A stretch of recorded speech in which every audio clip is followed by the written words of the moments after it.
So let's talk about the best 3 dividend stocks right now in July 2025.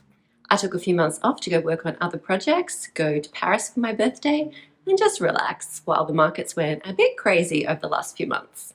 But the market has recovered, it's a new financial year, so let's get back into making videos. As usual, we're going to go into the research first. I'll show you how I'm picking the stocks, the companies that I'm picking, and why. That way, not only do you know my process and how I choose stocks, you can learn how to choose your own at any time. So let's jump onto the computer, start our research, and figure out which dividend companies are the best in July 2025.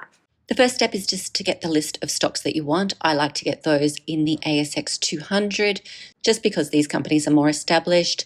I do this in ComSec, but there are plenty of other ways to get this information. Under their find and filter stocks, I just click in the ASX 200 and dividend yield, and then I change the dividend yield to 5%, and that gives me 40 results to start with. Then I just paste all of this straight into a spreadsheet. Another place you can get that information is marketindex.com.au. It lists the top 300 companies that are 5% or higher, and it also lists the 1-year return, which could be helpful. Now I'm just going to delete the columns I don't want and change the font to make it a little bit more readable. Most of the time, I just want the company code and the dividend yield, and sometimes I'll put franking in.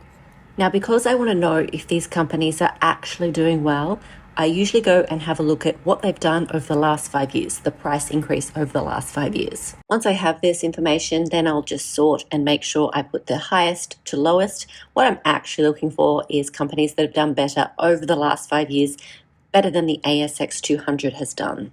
Now, of course, we have no guarantee that the next 5 years they're going to increase the same amount, but it does show that they have been stable over the past 5 years, and that information is helpful.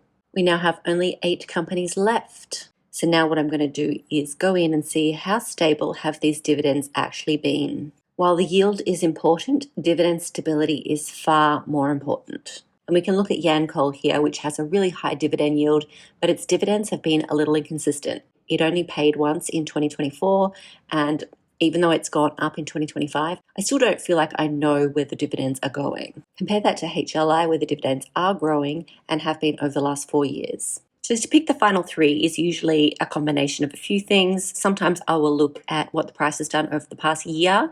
I have a look and see if there's any major announcements that the company has made that might impact future earnings. And in this case, Helier, HLI, they've just lost the ING contract, which could impact earnings. And to narrow it down to 3 really just comes down to which companies I think are going to be the most consistent over the next few years. So I've chosen ANZ, Origin, and Bendigo Bank. Let's go have a look at them. So my final 3, ANZ, Origin Energy, and Bendigo and Adelaide Bank, have all been chosen because they have consistent high dividends and they have increased in price over the last 5 years, which shows me that they're stable companies. So those are the 3 that I like right now. What do you think? Now, as always, this isn't financial advice. It's just what I like. You are allowed and should make your own financial decisions. Next week, I want to do a video on are ETFs still worth it in 2025? In the meantime, I hope you've enjoyed this video. Take care, and I'll see you in the next one. Mwah.